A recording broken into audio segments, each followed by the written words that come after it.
kind of an overview of what you're going to be doing for Florida State?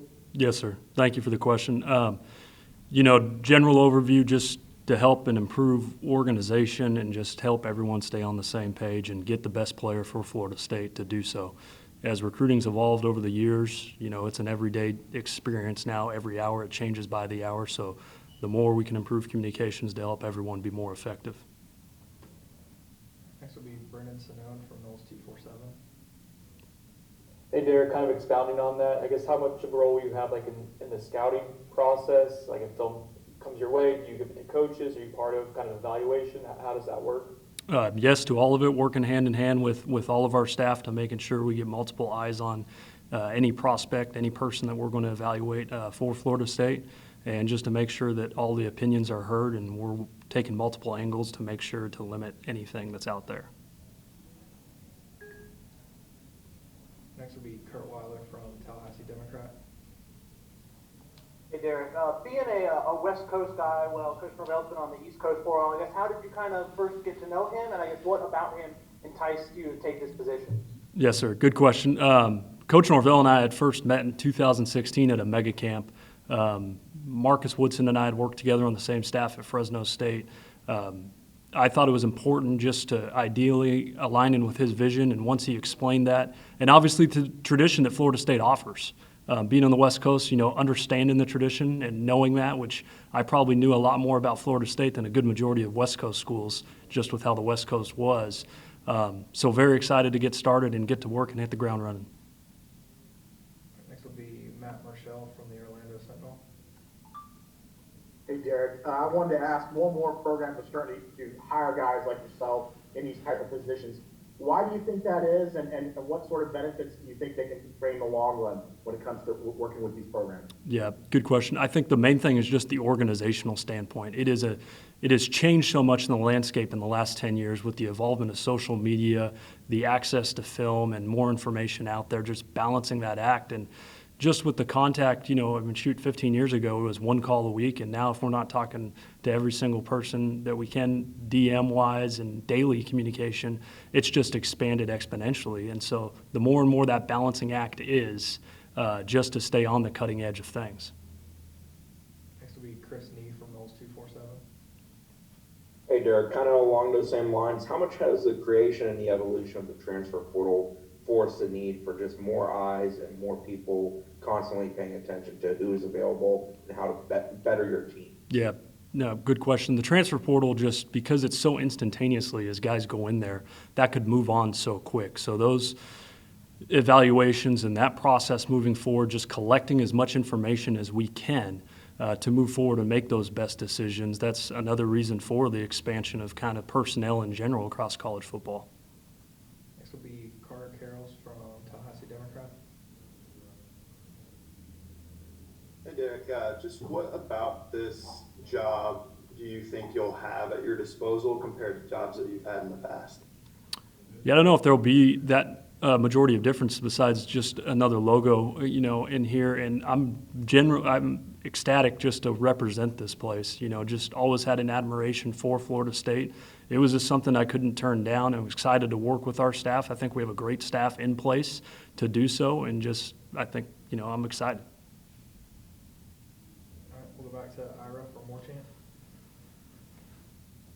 Just looking at your bio, it looks like, maybe earlier on you were more on the coaching track. Did you make a conscious decision to get more into personnel, or is that just kind of how things have evolved, and how have you enjoyed that transition? Yeah, long story short, we were actually fired when I was at Fresno State in my first year being a GA, and so once that moved forward, I moved off the field and had an opportunity to do so, and got promoted to full-time later, and at that point making $900 a month to $25,000 a year, it sounded pretty good at my age, so I stuck with it, and I'm excited to do so. I love off the field. I love being behind the scenes and making sure there's just implementing processes and those things are working correctly.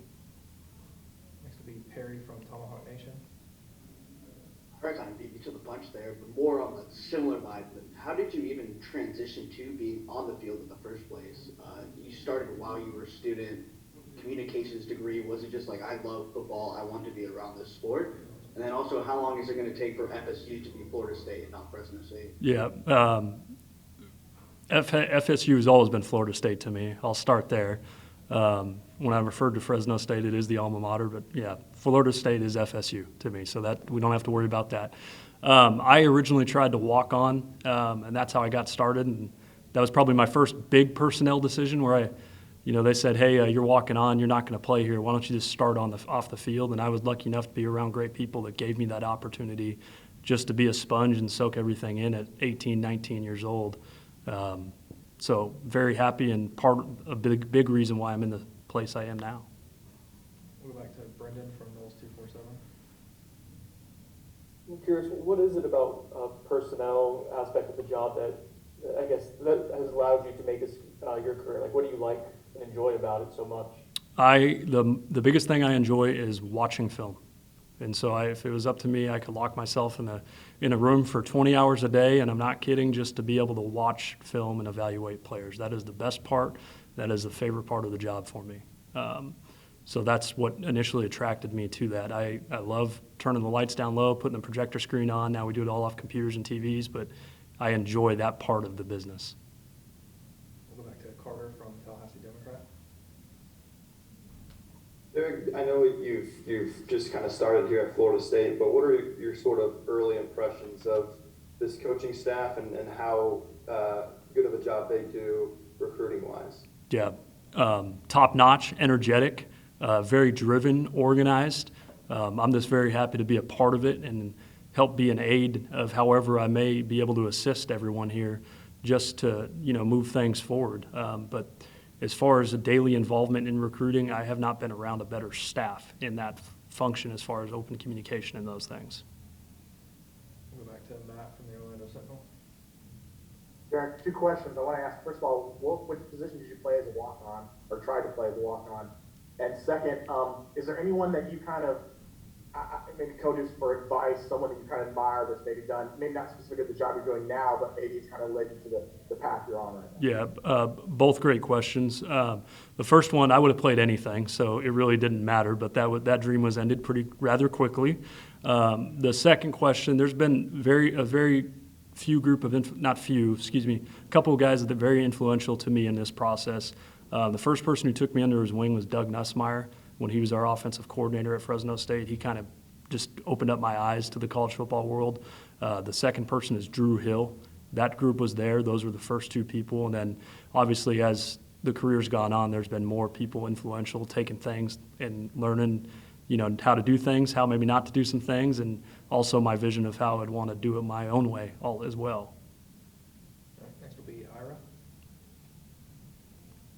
When you go to work for a new staff, do you have to ask, like, what is Mike Norville looking for, or is that pretty universal from coaching staff to coaching staff in terms of evaluating players? There's differences and there's some similarities in that sense. What I do believe is just communication is ongoing and trying to learn and initially talking to as many people as you can just to go to see exactly what how everyone needs to be on the same page and what vision is applied. But ultimately the buck stops with Coach Norville and what he wants. It's my duty to try to execute the best way forward. We'll go back to Brendan. Kind of following up on Ira's question there, how much time have you been able to spend, researching and learning about the current roster and I guess how that will help inform your decision-making moving forward? Yeah, anytime that we're doing a team-required activity, I plan to be out there just to kind of observe. Before I got out here, I watched the whole season of last year and just studying different players on our team and everything in between. So as much information as I can collect, I'm going to try to collect. Next will be Carter. Yeah, what would you say is kind of your core philosophy in terms of what a team needs to do, what a program needs to do to recruit at an elite level? What are the things that need to happen for them to recruit at an elite level? Communication. And I know that's a broad term, but when I say that, there's so much that is ever changing in the landscape that the more and more we can communicate and language being a force multiplier in those things, that has proven to be successful in that sense. So to where it's a relationship-driven business now in recruiting, so we're communicating what messages we want out there. I think this communication is the key. We'll go back to Matt from the Orlando Sentinel. Derek, you talked about with the transfer portal, things have changed. I'm sure you spent a lot of time watching film for recruits, but now, how much time do you a day, like, sit down with the portal and look who's out there, when it comes to coaching staff? And do you guys meet daily with the coach, with the head coach to kind of discuss what's going on in the portal? Yeah, it's a combination effort. There's a lot of great people here on the recruiting staff side as well, so they have hands in it. But again, going back to the communication piece, it might not just be me who's seeing it, but as it gets elevated to having multiple parties involved to all being on the same page. Because evaluations, it's important just to come to consensus, so that's why you want the multiple eyes, in my opinion. We'll go back to Ira for more chance. Yeah, and I was just curious because a lot of the people that work on the staff have come to work at Florida State and talked about like Norvell's energy and his, I guess, focus. What have been your impressions so far working with him day to day? Awesome, great person, great coach. Otherwise, I wouldn't be here. And I'm not saying that he's a great coach because he chose to, bring me on. I'm saying he's a great. The decision. That's the big reason why I came here is to work for him and implement his processes, and that was a huge decision factor for me. All right, next will be Aslan Hajavandi from More Chant. Derek, you mentioned the fact that you like watching film. In terms of looking at film of recruits, is there sort of an art to it that you feel you've got a good feel for, and does that translate to your sort of day-to-day? I say it is a little bit of an art, but I think it also can be learned too and taught. But the other part of the job that I enjoy very much, besides evaluation, is just helping people grow and helping people improve too around. But evaluation is the favorite thing because at the end of the day, we're all judged on this, of the type of player we're going to be able to bring in.